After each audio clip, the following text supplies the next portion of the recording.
Welcome back to my YouTube channel Khushi vlogs. So ಇವತ್ತಿನ ವ್ಲಾಗ್ನಲ್ಲಿ ಸ್ವಲ್ಪ ಶಾಪಿಂಗ್ ಮಾಡಿದ್ದೆ, ಸೊ ಅದನ್ನ ಶೇರ್ ಮಾಡ್ತಾ ಇದ್ದೀನಿ. ಹಾಗೆ ಇವತ್ತು ಹೊರಗಡೆ ಹೋಗಿದ್ವಿ ಆ್ಯಂಡ್ ಇದನ್ನ ಒಂದು ವ್ಲಾಗಾಗಿ ಶೇರ್ ಮಾಡೋಣ ಅಂತ ಹೇಳಿ ಇವತ್ತಿನ ವೀಡಿಯೋನ ಸ್ಟಾರ್ಟ್ ಮಾಡಿದ್ದೀನಿ. ಸೊ ಯಾರಾದರೂ ಹೊಸ್ದಾಗಿ ನೋಡ್ತಾ ಇದ್ದರೆ ನನ್ನ ಚಾನಲ್ನ ಸಬ್ಸ್ಕ್ರೈಬ್ ಮಾಡ್ಕೊಳ್ಳಿ. ವಿಡಿಯೋ ನೋಡೋದ್ರ ಜೊತೆಗೆ ವಿಡಿಯೋಗೆ ಒಂದು ಲೈಕ್ ಕೂಡ ಮಾಡಿ ಅಂತ ಹೇಳ್ತಾ ಇವತ್ತಿನ ವ್ಲಾಗ್ನ ಸ್ಟಾರ್ಟ್ ಮಾಡ್ತಾ ಇದ್ದೀನಿ. ಸೊ ಮನೆಯಲ್ಲಿ ನಾನೇನು ವಿಡಿಯೋ ಮಾಡೋಕ್ಕಾಗಲಿಲ್ಲ. ಸೊ ಇವಾಗ ಹೊರಗಡೆ ಹೋಗ್ತಾಯಿದ್ವಿ ಆ್ಯಂಡ್ ಬೈಕ್ನಲ್ಲಿ ಹೋಗ್ತಾಯಿದ್ದೀವಿ ಇವತ್ತು. ಆ್ಯಂಡ್ ಏನಂದರೆ ಮನೆಯಲ್ಲಿ ಹೊರಡೋದು ಲೇಟ್ ಆಯ್ತು, ನಾನು ಅರ್ಜೆಂಟ್ನಲ್ಲಿ. ಸೊ ಹಾಗೆ ಹೋಗ್ತಾ ಒಂದು ಕ್ಲಿಪ್ಪಿಂಗ್ ತೊಗೊಳ್ಳೋಣ ಅಂತ ತೊಗೊಂಡೆ. ಸೊ ನಾವಿವತ್ತು ಟಿಪ್ಟೂರ್ಗೆ ಹೋಗೋಣ ಅಂತ ಹೇಳಿ ಹೋಗ್ತಾಯಿದ್ದೀವಿ, ಸ್ವಲ್ಪ ಕೆಲಸ ಇದೆ ಅಂತ ಹೇಳಿ. ಆ್ಯಂಡ್ ಮಳೆ ಬರೋ ಥರ ಇತ್ತು. ವಿ ಥಾಟ್ ಪಾಪು ಕರ್ಕೊಂಡು ಹೋದರೆ ಕಾರಲ್ಲಿ ಹೋಗೋಣ, ಇಲ್ಲಾಂದರೆ ಬೇಡ ಅಂತ ಹೇಳಿ ಪಾಪುನ ಬೇಡ ಅಂತ ಹೇಳಿ ಅವ್ನು ನಮ್ಮ ಮನೆ ಹತ್ರನೇ ಬಿಟ್ಟು ಬಂತೀವಿ ಇವತ್ತು.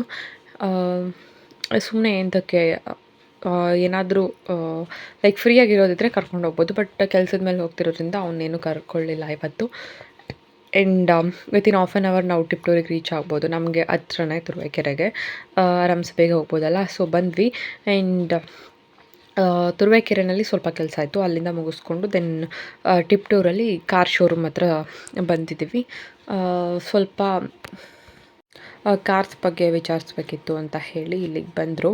ಆ್ಯಂಡ್ ನಮ್ಮದು ಇನ್ನೊಂದು ಕಾರ್ ಇದೆಯಲ್ಲ ವೆನ್ಯೂ, ಅದನ್ನು ಸರ್ವಿಸಿಗೆ ಕೊಡಬೇಕಿತ್ತು. ಸೊ ನೆಕ್ಸ್ಟ್ ಟೈಮ್ ಬರಬೇಕಾದ್ರೆ ತೊಂದರೆ ಆಯಿತು ಅಂತ ಅಂದ್ಕೊಂಡು ಆ್ಯಂಡ್ ಇನ್ನು ಸ್ವಲ್ಪ ಕೆಲಸ ಆಯಿತು, ಅದರಿಂದ ಇವತ್ತು ಬಂದ್ವಿ. ಸೊ ನಾವು ಇನ್ನೊಂದು ವೆಹಿಕಲ್ ತೊಗೊಳ್ಳೋಣ ಅಂತ ಹೇಳಿ ಪ್ಲ್ಯಾನ್ ಮಾಡಿದ್ವಿ. ಸೊ ಅದ್ರ ಬಗ್ಗೆ ನೋಡೋಣ, ವಿಚಾರಿಸೋಣ ಅಂತ ಹೇಳಿ ಬಂದಿದ್ವಿ. ಆ್ಯಂಡ್ ವಿಚಾರಿಸಿದ್ದಾದಮೇಲೆ ಒಂದು ಗಾಡಿನ ಟೆಸ್ಟ್ ರೈಡ್ ಮಾಡೋಣ ಅಂತ ಹೇಳಿ ಬಂದ್ವಿ. ಆ ಗಾಡಿ ಇದೆಯಲ್ಲ ಅದು ಕೂಡ ಇರುತ್ತೆ, ಆ್ಯಂಡ್ ಅದ್ರ ಜೊತೆಗೆ ಇನ್ನೊಂದಿರಲಿ ಅಂತ ಹೇಳಿ ತಗೊಳ್ತಾ ಇದ್ದೀವಿ. ಸೊ ತೊಗೊಳ್ಬೇಕು ಅಂತ ಅಂದ್ಕೊಂಡಿದ್ದೀವಿ, ನೋಡೋಣ. ತಗೊಂಡ್ರೆ ನಾನು ಮುಂದಿನ ವ್ಲಾಗ್ಗಳಲ್ಲಿ ಶೇರ್ ಮಾಡ್ತೀನಿ ತಗೊಂಡ್ರೆ. ಸೊ ನಾವು ಅದೇ ಬ್ರ್ಯಾಂಡ್ನಲ್ಲಿ ಹೊಂಡಾ ಇದೆ ಇವಾಗ ನಮ್ಮ ಮನೆಯಲ್ಲಿ ವೆನ್ಯೂ. ಸೊ ಅದೇ ಬ್ರ್ಯಾಂಡ್ನಲ್ಲಿ ಬೇರೆ ಕಾರ್ನ ನೋಡೋಣ ಅಂತ ಹೇಳಿ ಬಂದ್ವಿ. ಸೊ ಒಂದು ಗಾಡಿನ ಟೆಸ್ಟ್ ರೈಡ್ ಕೂಡ ಮಾಡಿಕೊಂಡು ಬಂದ್ವಿ ಇವಾಗ. ಸೊ ಅವ್ರಿಗೆ ಓಕೆ ಆಗಿ ಆ್ಯಂಡ್ ಅವ್ರಿಗಿಷ್ಟ ಆದರೆ ತೊಗೊಳ್ಳೋದು ಅಂತ ಹೇಳಿ ಅಂದ್ಕೊಂಡ್ವಿ. ಆ್ಯಂಡ್ ಅಲ್ಲಿಂದ ನಾವು ಟಿಪ್ಟೂರ್ನಲ್ಲಿರೋ ವಿಶಾಲ್ ಮಾರ್ಟ್ಗೆ ಹೋಗಿ ಬರೋಣ ಅಂತ ಹೇಳಿ ಬಂದ್ವಿ. ಇದೊಂದು ಸಿಪ್ಪರ್ ಚೆನ್ನಾಗಿತ್ತು ಪಾಪುಗೆ ಅಂತ ಹೇಳಿ ಇದನ್ನು ತಗೊಂಡೆ. ಆ್ಯಂಡ್ ಅವರು ಪಾಪುಗೆ ಸ್ವೆಟ್ ಶರ್ಟ್ಗಳು ಚೆನ್ನಾಗಿದ್ವು. ಆಲ್ಮೋಸ್ಟ್ ಒಂದು 5-6 ತಗೊಂಡಿದ್ದಾರೆ, ಬಟ್ ನಾನು ಒಂದೇ ಕಲರ್ ರಿಪೀಟ್ ಆಗಿದೆ, ಅದನ್ನ ಇಡಿ ಅಂತ ಹೇಳ್ಬಿಟ್ಟು ಒಂದು ಎತ್ತಿಡಿಸಿ ಇನ್ನೊಂದು ತೊಗೊಂಡು ಬಂದೆ. ಒಂದು 5-6 ಸ್ವೆಟ್ ಶರ್ಟ್ ತೊಗೊಂಡ್ವಿ ಅವನಿಗೆ. ಆ್ಯಂಡ್ ಮಕ್ಕಳ ಬಟ್ಟೆ ಅಂತೂ ತುಂಬಾ ಕಲೆಕ್ಷನ್ಸ್ ಚೆನ್ನಾಗಿದೆ. ದೊಡ್ಡವ್ರಿಗೆ ಅಷ್ಟೇನು ಚೆನ್ನಾಗಿರಲಿಲ್ಲ, ಬಟ್ ಮಕ್ಳಿಗಂತೂ ಸಕ್ಕತ್ತಾಗಿದೆ ಬಟ್ಟೆಗಳು. ಏನಂದರೆ ಪ್ರೈಸ್ ಕೂಡ ಅಷ್ಟಿರಲ್ಲ, ನಾರ್ಮಲಾಗಿ ಬಟ್ಟೆ ಹೇಗಿರುತ್ತೋ ಅದರ ಮೇಲೆ ಡಿಪೆಂಡಾಗಿ ಚೆನ್ನಾಗಿರುತ್ತೆ. ನಾನು ಪಾಪುಗೆ ಸ್ವೆಟ್ ಶರ್ಟ್ ತೊಗೊಂಡೆ ಆ್ಯಂಡ್ ನಾರ್ಮಲಾಗಿ ಕಾಟನ್ ಶರ್ಟ್ಸ್ ಬರುತ್ತಲ್ಲ ಆ ಥರದ್ದು ನೋಡ್ವಿ. ಅದರಲ್ಲಿ 1 to 6 ಮಂತ್ಸ್ ಇತ್ತು ಆ್ಯಂಡ್ 6 to 12 ಮಂತ್ಸ್ ಇದ್ದಾವೆ. ಬಟ್ ಅವನಿಗೆ ಯಾವ್ದು ಬೇಕು ಅಂದರೆ 18 to 24 ಮಂತ್ಸೇ ಬೇಕು ಅವನಿಗೆ. ಇನ್ನೂ ಸ್ವಲ್ಪ ದೊಡ್ಡದಾದರೂ ಆಗುತ್ತೆ, ಬಿಕಾಸ್ ಅವ್ನು ಹೈಟ್ ಇದ್ದಾನೆ. ಆ ಸೈಜಿನ ಬಟ್ಟೆಗಳು ತೊಗೊಂಡ್ರೆ ಆಗೋಲ್ಲ. ಆ್ಯಂಡ್ ಇದು 6 to 12 ಮಂತ್ಸ್ ಇತ್ತು ಆ ಶರ್ಟ್ ಮೇಲೆ. ನನಗೆ ಆ ಶರ್ಟ್ ಅಂತೂ ತುಂಬಾ ಇಷ್ಟ ಆಗಿದ್ದು, ತೊಗೊಳ್ಳೋಣ ಅಂತ ನೋಡಿದೆ, ಬಟ್ ಅವನಿಗೆ ಸೈಜ್ ಆಗೋದಿಲ್ಲ ಅದು. ಅದರಿಂದ ಸ್ವೆಟ್ ಶರ್ಟ್ಗಳು ತೊಗೊಂಡೆ. ಸ್ವೆಟ್ ಶರ್ಟ್ ಕೂಡ 2 to 4 ಇಯರ್ಸ್ನದೇ ಸಿಕ್ಕಿದ್ದು, ಅವ್ನಿಗೆ ಪರ್ಟಿಕ್ಯುಲರಾಗಿ ಸಿಗಲಿಲ್ಲ. ಚೆನ್ನಾಗಿತ್ತಲ್ಲ, ಆಮೇಲೆ ಬೇಕಿದ್ದರೂ ಹಾಕ್ಬೋದು ಅಂತ ಹೇಳಿ ಆ ಥರದ್ದು ತೊಗೊಂಡೆ. ಆ್ಯಂಡ್ ಶರ್ಟ್ಸ್ ಅಂತೂ ತುಂಬ ಅಂದರೆ ತುಂಬಾ ಚೆನ್ನಾಗಿತ್ತು. ನೆಕ್ಸ್ಟ್ ಟೈಮ್ ಯಾವಾಗಾದರೂ ಹೋದಾಗ ಅದರಲ್ಲಿ ತೊಗೊಳ್ಬೇಕು. ಆ್ಯಂಡ್ ತೊಗೊಂಡಿದ್ದೆಲ್ಲ ಆಯಿತು, ಇವಾಗ ಬಿಲ್ ಮಾಡಿಸ್ತಾ ಇದ್ದಾರೆ. ಅವನಿಗೆ ಒಂದು ಬಾಟಲ್ ತೊಗೊಂಡೆ ಆ್ಯಂಡ್ ಅದೇ ನಾನು ಹೇಳಿದ್ನಲ್ಲ ಸ್ವೆಟ್ ಶರ್ಟ್ಸ್ ತೊಗೊಂಡ್ವಿ. ನಾನು ನಿಮಗೆ ಮನೆಗೆ ಹೋದ್ಮೇಲೆ ತೋರಿಸ್ತೀನಿ ಯಾವ ರೀತಿ ತೊಗೊಂಡೆ ಅಂತ ಹೇಳಿ. ತುಂಬಾ ಚೆನ್ನಾಗಿದ್ವು ಓಕೆನಾ ಕಲರ್ಸ್. ಇವಾಗ ಹೇಗಿದ್ರು ಚಳಿ, ನೆಕ್ಸ್ಟ್ ಇನ್ನು ಏನಿದ್ರು ರೈನಿ ಸೀಸನ್, ಚಳಿ ಇರುತ್ತೆ, ಚಳಿಗಾಲ ಇರುತ್ತೆ ಅಂತ ಹೇಳಿ ಈ ನಡುವೆ ಅವನಿಗೆ ಆಫ್ ಸ್ಲೀವ್ ಶರ್ಟ್ಗಳನ್ನ ತೊಗೊಳ್ತಾ ಇಲ್ಲ, ಹಾಗೆ ಟೀ ಶರ್ಟ್ ಕೂಡ ತೊಗೊಳ್ತಾ ಇಲ್ಲ. ಈ ರೀತಿ ಪೂರ್ತಿ ಸ್ವೆಟ್ ಶರ್ಟ್ ಏನು ಬರುತ್ತೆ ಆ ಥರದ್ದು ತೊಗೊಂಡೆ ಒಂದು 5. ಆ್ಯಂಡ್ ಪ್ಯಾಂಟ್ಸ್ ನೋಡಿದೆ ಎಲ್ಲ ಜೀನ್ಸ್ ರೀತಿ ಇತ್ತು. ನಮ್ಗೆ ಯಾವ ಥರ ಬೇಕಂದರೆ ಟ್ರ್ಯಾಕ್ ಪ್ಯಾಂಟ್ ಥರ ಸ್ವೆಟ್ ಶರ್ಟ್ ಫ್ಯಾಬ್ರಿಕ್ನಲ್ಲೇ ಸಿಗ್ತವೆ, ಆ ಥರದ್ದು ನೋಡೋಣ ಅಂತ ಅಂದ್ಕೊಂಡು ಅವನ್ನ ತೊಗೊಳ್ಳಿಲ್ಲ, ಸ್ವೆಟ್ ಶರ್ಟ್ಗಳನ್ನ ತೊಗೊಂಡೆ. ನಮ್ಮ ಪಾಪು ಕರ್ಕೊಂಡು ಬಂದಿದ್ದಾರೆ, ಸೇಮ್ ಇದೇ ರೀತಿ ಮಾಡ್ತಿದ್ದ. ಸೊ ಪಾಪು ಕೈನಲ್ಲಿ ಬ್ಯಾಗ್ ಇತ್ತು, ಕೊಡಿ ನೋಡ್ಕೊಡ್ತೀನಿ ಅಂತ ಹೇಳಿದ್ರೆ ಏಯ್ ಅಂತ ಹೇಳ್ತಾ ಇದ್ಲು ಅವಳು. ಸೇಮ್ ಅವಳನ್ನ ನೋಡಿ ನಮ್ಮ ಪಾಪುನೇ ನೆನಪಾಯಿತು, ಅವನು ಹಾಗೆ ಕೇಳಿದ ತಕ್ಷಣ ಕೊಡಲ್ಲ. ಆ್ಯಂಡ್ ಲೈಕ್ ಆವಾಜ್ ಹಾಕೋದು ಅನ್ನೋದು, ಹಿಂಗೆ ದೊಡ್ಡೋರು ಏನು ಮಾಡಿದಾರೋ ಅವರು ಅಷ್ಟೇ ಬೇಗ ಅದನ್ನು ನೋಡಿ ಕಲ್ತಿರ್ತಾರೆ. ಸೊ ಅಲ್ಲಿಂದ ಹೊರಟು ಆಲ್ಮೋಸ್ಟ್ ಲೇಟ್ ಆಗಿತ್ತು, 2:33 ಆಗಿತ್ತು. ಊಟ ಮಾಡೋಣ ಎಲ್ಲಾದರೂ ಅಂತ ಹೇಳಿ ನೋಡ್ತಾ ಇದ್ವಿ. ಸೊ ನಾನ್ ವೆಜ್ ಏನಾದರೂ ಊಟ ಮಾಡೋಣ ಅಂತ ಹೇಳ್ತಾ ಇದ್ದೆ. ಆ್ಯಂಡ್ ಹೋಟೆಲ್ಸ್ ಎಲ್ಲೂ ಗೊತ್ತಿರಲಿಲ್ವಲ್ಲ, ಸೊ ಇವ್ರು ಮುಂಚೆ ಕಾಲೇಜ್ಗೆ ಟಿಪ್ಟೂರ್ಗೆ ಬರ್ತಿದ್ರಂತೆ. ಸೊ ನಿಮಗೆ ಗೊತ್ತಿರುತ್ತೆ, ಮುಂಚೆ ಎಲ್ಲಾದರೂ ಬಂದಿರ್ತೀರಾ, ಅಲ್ಲಿಗೆ ಕರ್ಕೊಂಡೋಗಿ ಅಂತ ಹೇಳ್ತಾ ಇದ್ದೆ. ಬಟ್ ಆವಾಗ ಇದ್ದಿದ್ದು ಹೋಟೆಲ್ಸು ಆ್ಯಂಡ್ ಬೇರೆ ಕಡೆ ಇದ್ದಾವೆ. ಸೊ ನಾವು ಇವಾಗೇನು ಕಾರ್ ಶೋರೂಮ್ ಹತ್ರ ಹೋಗಿದ್ವಿ ಅಲ್ಲಿದ್ದಾವೆ ಅಂತ ಹೇಳಿದ್ರು. ಸೊ ನಾನು ಮತ್ತಷ್ಟು ದೂರ ಬೇಡ ಅಂತ ಹೇಳಿ ಇಲ್ಲೇ ಒಂದು ಕಡೆ ಬಂದ್ವಿ. ಸೊ ನಾನು ಸ್ವಲ್ಪ ಬಿರಿಯಾನಿ ಮತ್ತು ನಾನ್ ವೆಜ್ ಹಾಗೆ ಸೈಡ್ಸ್ ತಿಂದೆ. ಆ್ಯಂಡ್ ನಮ್ಮ ಆಲ್ಬುರ್ಗ್ ಕೆರೆ ಹತ್ರ ಮೀನುಗಳು ಮಾರ್ತಾಯಿದ್ರು.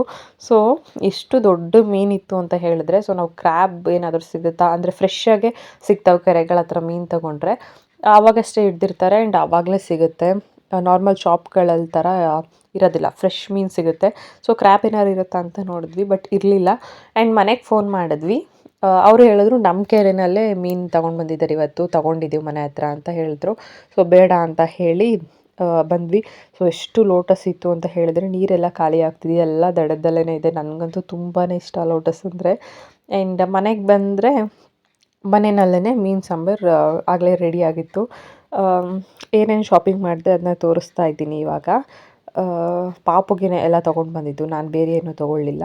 ಇದೊಂದು ಸಿಪ್ಪರ್ ತೊಗೊಂಡೆ, ಬಿಕಾಸ್ ಅವ್ನಿಗೆ ಎಲ್ಲಾದರೂ ಹೊರಗಡೆ ಕರ್ಕೊಂಡೋದಾಗ ನೀರು ತೊಗೊಂಡೋಗೋಕ್ಕಿರಲಿ ಇದು ಅಂತ ಹೇಳಿ ತೊಗೊಂಡೆ. ಆ್ಯಂಡ್ ಅವ್ನಿಗೆ ನಾನು ಆ ಬಾಟಲಲ್ಲಿ ಅಥವಾ ಫೀಡಿಂಗ್ ಬಾಟಲ್ನಲ್ಲಿ ನೀರು ಕೊಡೋಲ್ಲ, ಅವ್ನಿಗೆ ಗ್ಲಾಸ್ನಲ್ಲೇ ಕೊಡೋದು. ಆ್ಯಂಡ್ ಅವ್ನು ಅದರಲ್ಲೇ ಕಂಫರ್ಟಬಲಾಗಿ ಕುಡಿತಾನೆ.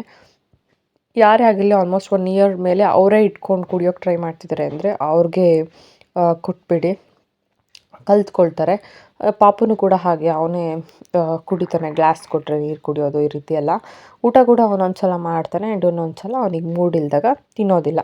ಸೊ ಇದು ಒಂದೇ ಶರ್ಟ್ ಅವ್ನ ಸೈಜಿಗೆ ಸಿಕ್ಕಿದ್ದು. ಇನ್ನು ಮಿಕ್ಕಿದ್ದೆಲ್ಲ ತುಂಬ ಅಂದರೆ ಇನ್ನೊಂದು 2 ಮಂತ್ಸ್ ಬಿಟ್ಟು ಹಾಕಬೇಕು ಆ ಥರದ್ದು. ಆ್ಯಂಡ್ ಇದೊಂದು ಶರ್ಟ್ ಆಗುತ್ತೆ, ಇದು 1 to 2 ಇಯರ್ಸ್ ಇತ್ತು.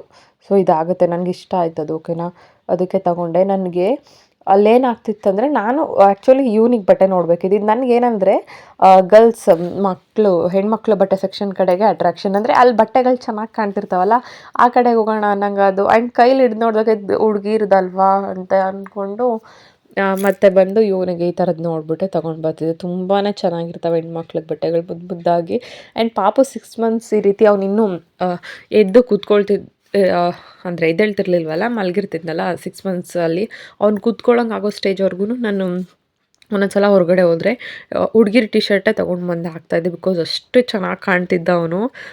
ಟಿ ಶರ್ಟ್ಗಳನ್ನ ಅಂದರೆ ಚೆನ್ನಾಗಿರ್ತವೆ, ಶೇಡ್ಸ್ ಎಲ್ಲ, ಕಲರ್ಗಳು, ಡಿಸೈನ್ಗಳು, ಬೋ ಇರ್ತವೆ, ಗೊಂಬೆಗಳಿರ್ತವೆ, ಆ ಥರದನ್ನು ಕೂಡ ಹಾಕ್ತಾಯಿದ್ದೆ. ಬಿಕಾಸ್ ಇವಾಗ ಹಾಕೋದಕ್ಕಾಗೋದಿಲ್ಲ, ಚೆನ್ನಾಗಿ ಅನಿಸೋದಿಲ್ಲ ಅಲ್ವಾ. ಅವಾಗಂದರೆ ಪಾಪು ಇರ್ತಿದ್ದ, ಹಾಕ್ಬೋದಿತ್ತು. ಆ್ಯಂಡ್ ನಾನು ಇವಾಗ ತೋರಿಸ್ತಾ ಇರೋ ಇಷ್ಟು ಟಿ ಶರ್ಟ್ಸ್ಗಳನ್ನ ತೊಗೊಂಡು ಬಂದೆ. ಆ್ಯಂಡ್ ಮತ್ತೆ ನೋಡಿ ಇನ್ನೊಂದು ಕಲರ್ ರಿಪೀಟ್ ಮಾಡಿದ್ದಾರೆ, ಬಿಕಾಸ್ ಪ್ರಿಂಟ್ ಬೇರೆ ಇದೆ, ಚೆನ್ನಾಗಿದೆ ತಗೋ ಅಂತ ಹೇಳಿದ್ರು, ಅದಕ್ಕೆ ತೊಗೊಂಡೆ. ಆ್ಯಂಡ್ ನನಗೆ ಫಸ್ಟ್ ತೋರಿಸಿದ್ನಲ್ಲ ಆ ಟಿ ಶರ್ಟ್ ಮತ್ತು ಈ ಟಿ ಶರ್ಟ್ ಎರಡು ತುಂಬಾ ಇಷ್ಟ ಆಯಿತು ಕಲರ್ಸ್ ನನಗೆ. ಅದು ಚೆನ್ನಾಗಿತ್ತು. ನನಗೆ ಈ ಬ್ಲೂ ಇಷ್ಟ, ಅಂದರೆ ಕ್ಯಾಮ್ರಾದಲ್ಲಿ ಅಷ್ಟು ಚೆನ್ನಾಗಿ ಕಾಣ್ತಿಲ್ಲ, ಬಟ್ ತುಂಬಾ ಚೆನ್ನಾಗಿರುತ್ತೆ ಆ ಕಲರ್.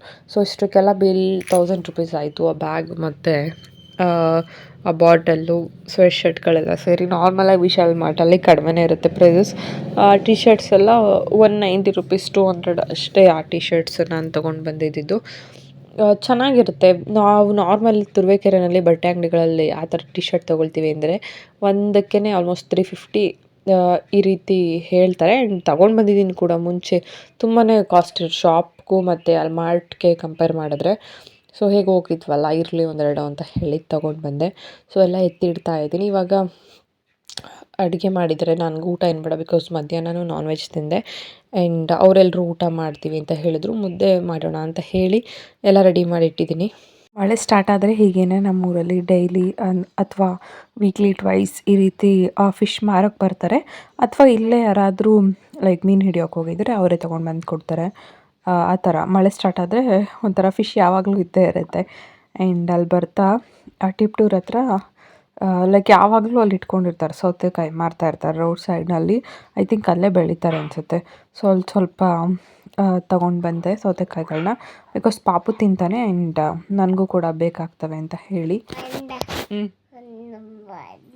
ಯಾರು ಅಣ್ಣ ಯಾರು? ಹೇಳು ಹೆಂಗೆ ಹೇಳೋದು ಹೇಳು.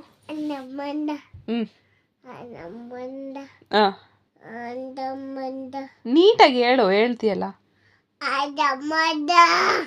ಅಣ್ಣ ಬಂದ. ಅಣ್ಣ ಯಾರು? ನಾನು. ABCD ಹೇಳಪ್ಪ.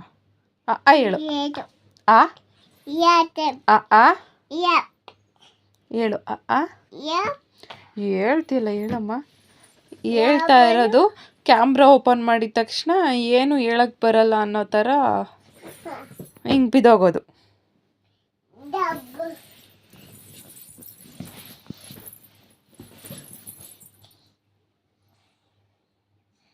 Hello hyper active.